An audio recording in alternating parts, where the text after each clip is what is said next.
يتبع الميت ثلاثة فيرجع اثنان ويبقى واحد يتبعه أهله وماله وعمله فيرجع أهله وماله ويبقى عمله أو كما قال عليه الصلاة والسلام আল্লাহ রাসূল সাল্লাল্লাহু আলাইহি ওয়াসাল্লাম বলেন, রে আমার উম্মতের দল, এই পৃথিবী থেকে যেদিন বিদায় হয়ে যাবে, তিনটা জিনিস তোমার লাশের পিছনে পিছনে কবর পর্যন্ত যাবে। এক নাম্বার, তোমার দুনিয়ার উপার্জিত ধন সম্পদ, এইগুলো তোমার কবরে, তোমার লাশের পিছনে পিছনে কবর পর্যন্ত যাবে। দুই নাম্বার, তোমার দুনিয়ার যত আত্মীয় স্বজন আছে, এরাও লাশের পিছনে পিছনে কবর পর্যন্ত যাবে। তিন নাম্বার হলো তোমার জীবনের উপার্জিত সমস্ত বাঙ্গা টুটা নেক আমল, এইগুলা কবর পর্যন্ত যাবে। আল্লাহর নবী বলেন, ফায়ারজিউ ইসনানে, দুইটা জিনিস কবরের পার থেকে ফিরে আসবে। একটা হলো তোমার দুনিয়ার ধন সম্পদ, এইগুলা কবরের সাথে সাথী হবে না, কবরের ভিতরে তোমার সাথে যাবে না। আল্লাহর নবী বলেন, উম্মত রে, দুই নাম্বার, তোমার দুনিয়ার যত মহব্বতের আত্মীয় স্বজন হয় না কেন, যত মায়া মহব্বত করো না কেন, একজনও কিন্তু কবরের সাথে হবে না, কবরে তোমার সাথে যাবে না, কবরের পার থেকে ফিরে আসবে। আর একটা জিনিস এমন আছে যেটা ফিরে আসবে না, কবরের ভিতরে তোমার সাথে থাকবে, তোমার সাথে হয়ে যাবে। ওই জিনিসটার নাম হলো আপনি আমার জীবনের বাঙ্গা টুটা নেক আমল, যেই নেক আমল আপনি আমি মাঝে মাঝে করি, মাঝে মাঝে মনে চাইলে করি, অনেক সময় করি না। ছোট হোক অথবা বড় হোক, যত নেক আমল আছে, একটা নেক আমল নষ্ট হবে না।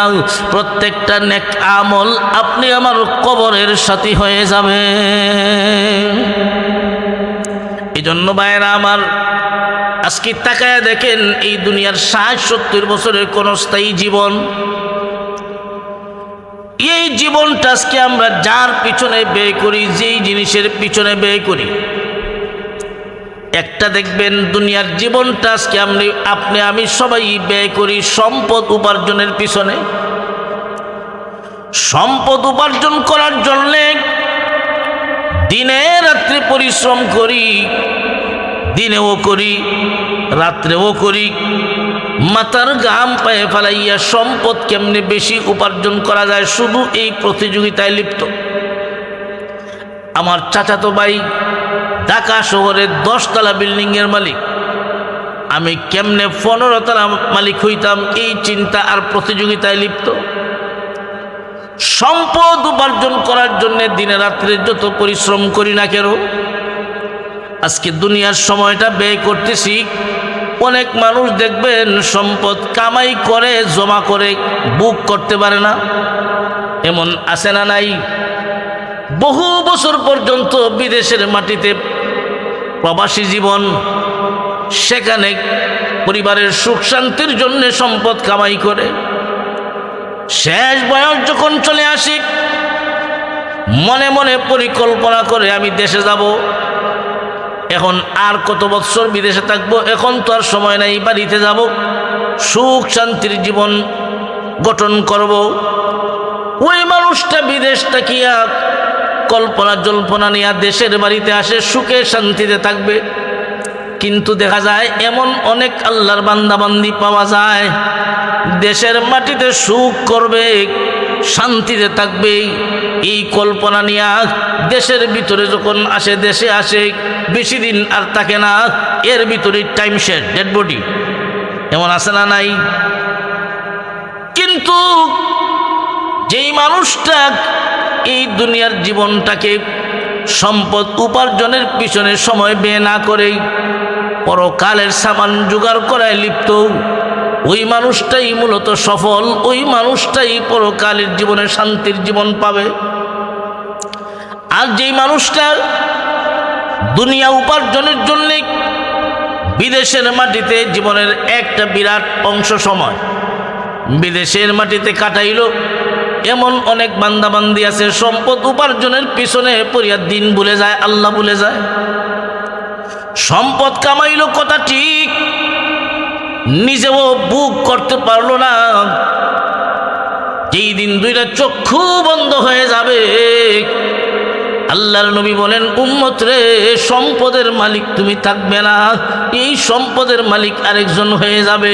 তোমাকে কবরে নিয়ে যাওয়া হবে, সম্পদ কিন্তু কবরেও যাবে না। তাহলে আমি সম্পদ কামাই করলাম, দুনিয়াতেও আমি বুক করতে পারলাম না, আমাকে কবরস্থ করা হলো, সম্পদ আমার সাথে কবরেও যাবে না। আপনি আমার মতো কত ধনাঢ্য ব্যক্তি পৃথিবীতে ছিলেন, কত সম্পদশালী ব্যক্তি দুনিয়ায় ছিলেন, কিন্তু পৃথিবীর থেকে বিদায়ের সময় 3 টুকরা কাফনের কাপড় ছাড়া কিছুই নিতে পারে নাই। ঠিক না বেঠিক? এখান থেকে আমাদের সকলের জন্য শিক্ষা গ্রহণ করা দরকার। আমি যা কিছু করি না কেন, যত সম্পদের মালিক হই না কেন, একটা সম্পদের মালিক আমি থাকবো না যেই দিন দুইটা চক্ষু বন্ধ হয়ে যাবে। একটা সম্পদ আমার কবরের সাথে হবে না। আজকে আমি যদি হারাম পন্থায় সম্পদ উপার্জন করে থাকি, সুদ ঘুষ খেয়ে যদি সম্পদ কামাই করে থাকি, কিয়ামতের কঠিন ময়দানে আল্লাহর আদালতে আমাকেই জবাব দেওয়া লাগবে। আমি যদি বুক নাও করি, আমি মারা যাওয়ার পরে এই হারাম পন্থায় উপার্জিত সম্পদের মালিক আমার সন্তান হবে, আমার উত্তরাধিকারী হবে, তারা বুক করবে, কিন্তু আল্লাহর আদালতে ধরা পড়ে যাব আমি। মনে করেন আপনার জীবনে নেক আমলও আছে, আর হারাম পন্থায় উপার্জন করার জন্যে বদ আমলও আছে।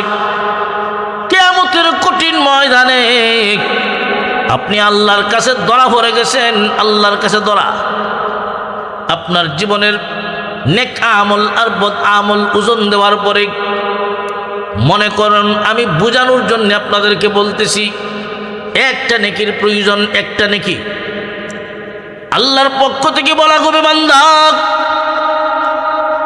একটা নেকি যদি আনতে পারো, আমি আল্লাহ তোমার জিন্দেগীর অপরাধ মাফ করে তোমাকেও জান্নাত দিব। ওই কিয়ামতের কঠিন ময়দানে ওই লোকটা বড় অসহায় হইয়া ঘুরতে থাকবে একটা নেকি তালাশ করতে, একটা নেকি আনার জন্যে। মনে মনে বড় কল্পনার জল্পনা, আমি দুনিয়াতে অনেক টাকা কামাই করেছিলাম, একটাও বুক করতে পারি নাই, আমার সন্তানরা বুক করেছে। আজকে আমি একটা নেকির জন্য আটকে পড়ে গেছি। বাবা বুক বড় আশা নিয়ে কিয়ামতের মাঠে চিন্তা করবে, কল্পনা করবে, আমার সন্তানের কাছে যদি আমি যাই, আমার সন্তান হয়তো আমাকে একটা নেকি দিবে। বাবা সন্তানের কাছে যাবে। আল্লামা তানবী রাহমাতুল্লাহ আলাইহি ওনার কিতাবে লেখেন, একটা নেকির জন্য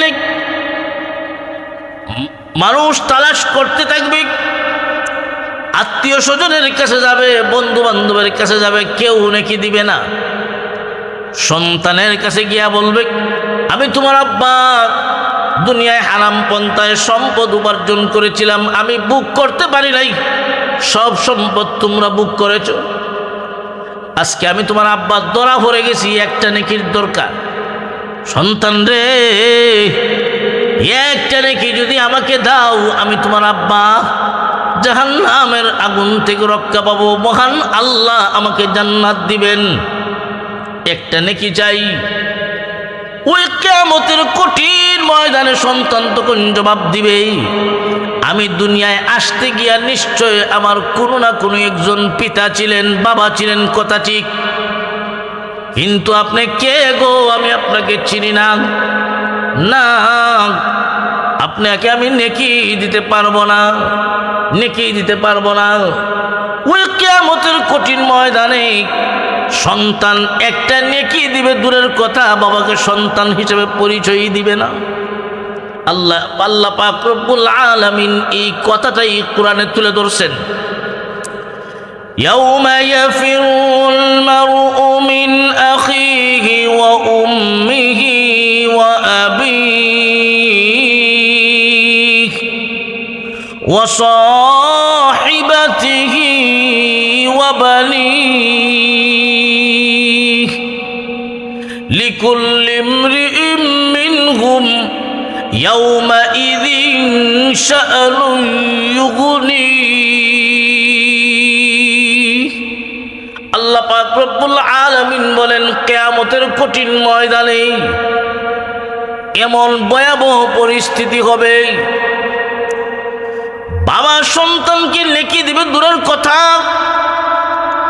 বাবা সন্তানের পরিচয় দিবে না, সন্তান বাবাকে পরিচয় দিবে না, সন্তান মাকে নেকি দিবে দূরের কথা, মাকে পরিচয় দিবে না, স্বামী তার স্ত্রীকে নেকি দিবে দূরের কথা, স্বামী স্ত্রী একজন আরেকজনকে পরিচয় দিবে না, একে অন্যের কাছ থেকে দৌড়তে থাকবে, বাঁকতে থাকবে, পলায়ন করতে থাকবে, প্রত্যেকেই নিজেকে নিয়ে ব্যস্ত থাকবে।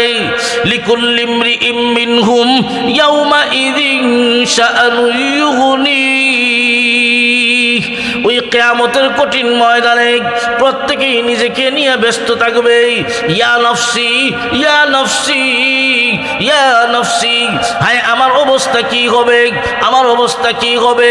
তো ভাইরা আমার, আমি যেই কথাটা বলতেছিলাম, আজকে তাকায় দেখেন আপনি এই দুনিয়ায় কার জন্য কি করতেছেন।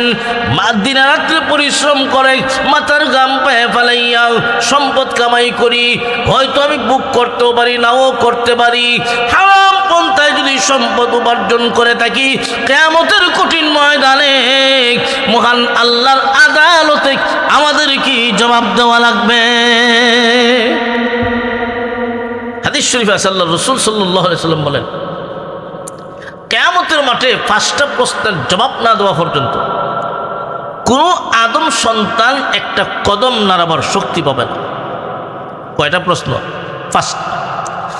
قال النبي صلى الله عليه وسلم لا تزول قدم ابن آدم يوم القيامة من عند ربه حتى يسأل عن 5: عن عمره فيما أفناه، وعن شبابه فيما أبلاه، وعن ماله من أين اكتسب، وفيما أنفق، وماذا عمل فيما علم، أو كما قال عليه الصلاة والسلام।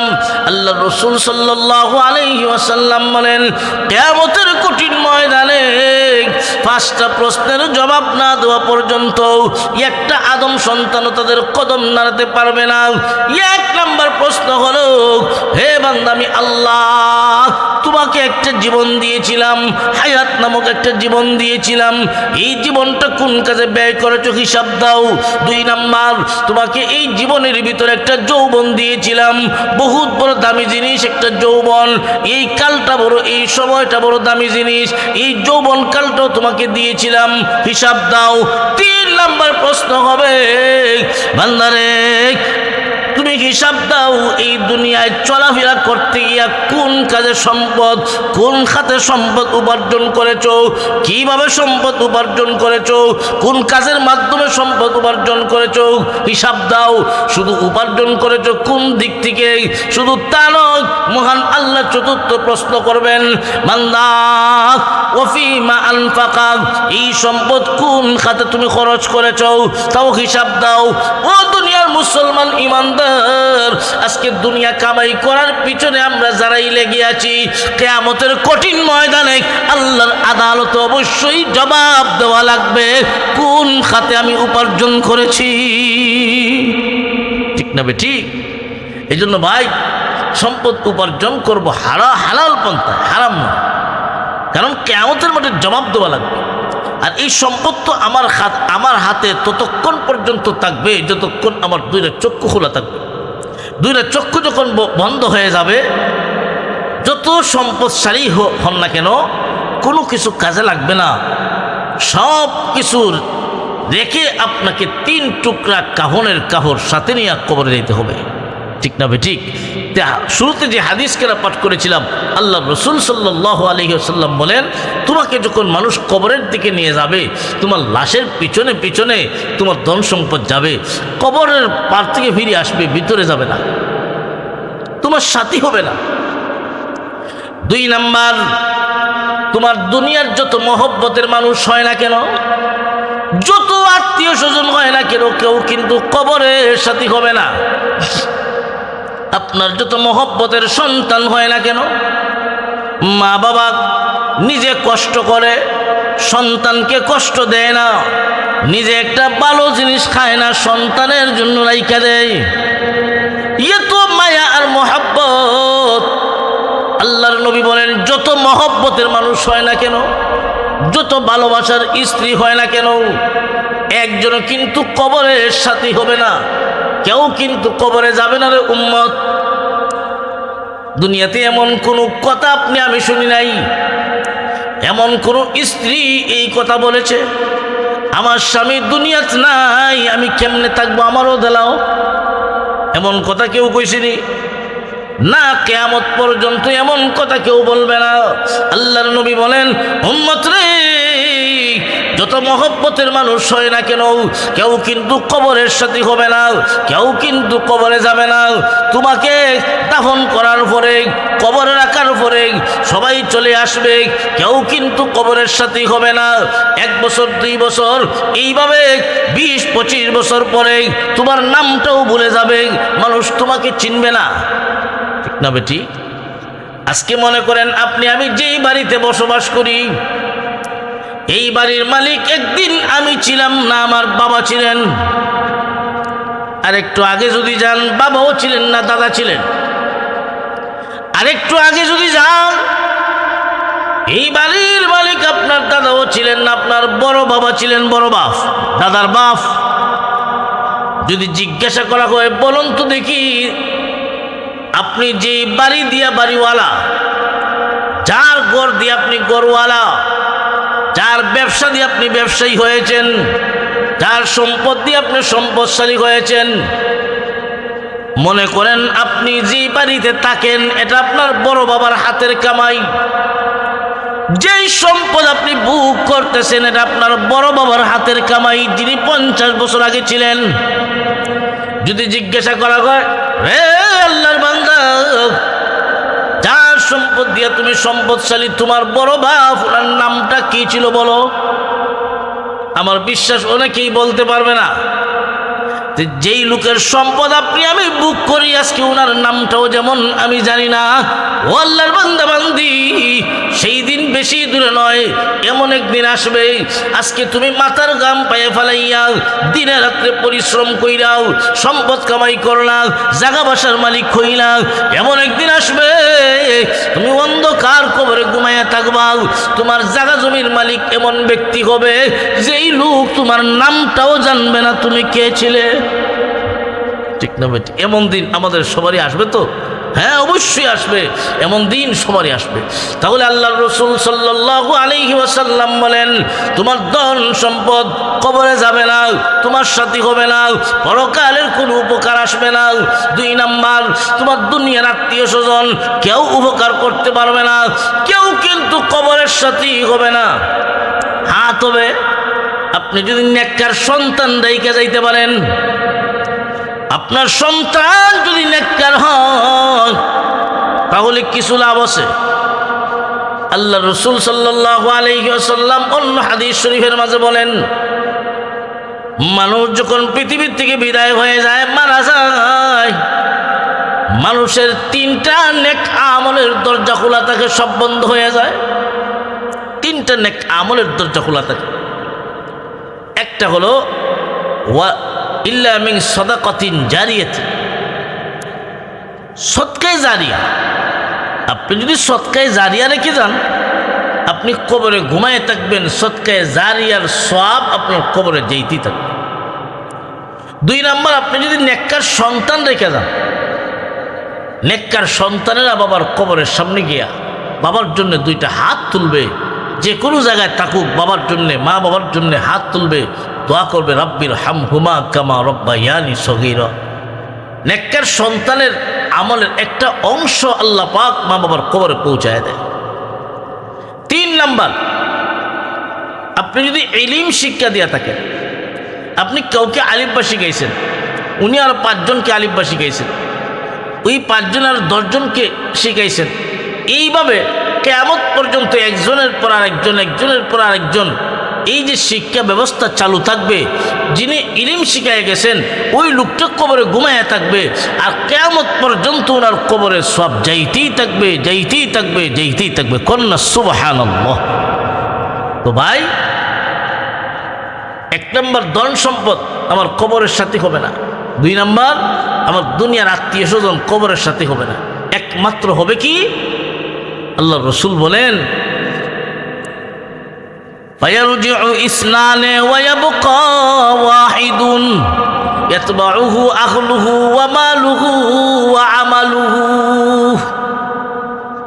আল্লাহর নবী বলেন, উম্মত, তোমার দুনিয়ার বাংলা টুটা যত নেক আমল আছে, যত ভালো কাজ আছে, প্রত্যেকটা ভালো কাজ যেদিন তুমি পৃথিবীর থেকে বিদায় হয়ে যাবে তোমাকে কবরস্থ করা হবে। তোমার জীবনের নামাজ, তোমার জীবনের রোজা, তোমার জীবনের দান খয়রাত, তোমার জীবনের কোরআন তিলাওয়াত, তোমার জীবনের বাঙ্গা টুটার সমস্ত নেক আমল ওই দিন তোমার কবরের সাথী হবে। নেক আমল যদি কবরের সাথী হয়, আল্লাহ নবী বলেন কবরে রাখতে দেরি হবে, কবরে রাখতে দেরি হবে। কবর জান্নাতের বাগান হতে 1 সেকেন্ডও দেরি হবে না। সুবহানাল্লাহ। তো যে কথাটা বলতেছিলাম, আপনি আমার 2টা চক্ষু যেদিন বন্ধ হয়ে যাবে ওই দিনই বোঝা যাবে কে আপন আর কে পর। আজকে যার জন্য দুনিয়ার জীবন ব্যয় করতেছি সম্পদ উপার্জনের পিছনে, ছেলেমেয়ের সুখ শান্তির জন্যে, ছেলেমেয়ের মানুষের মায়া মহব্বতে দুনিয়ার জীবনটা আজকে ব্যয় করতেছি, যেই কাজে আপনি আমি বেশি সময় ব্যয় করি একটাও আমার কোনো কাজে লাগবে না। আর যে নেক আমল মাঝে মাঝে সময় হইলে করি ওই সমস্ত নেক আমলই আপনি আমার পরকালের কবরের সাথী হবে। কবর থেকে নিয়ে জান্নাত পর্যন্ত আপনি আমাকে পৌঁছায় দিবে। কন্যা সুবহানাল্লাহ। আল্লাহ পাক রব্বুল আলামিন আমাদের সবাইকে এই দুনিয়ার ক্ষণস্থায়ী জীবন থেকে কবরের সামান, হাসরের সামান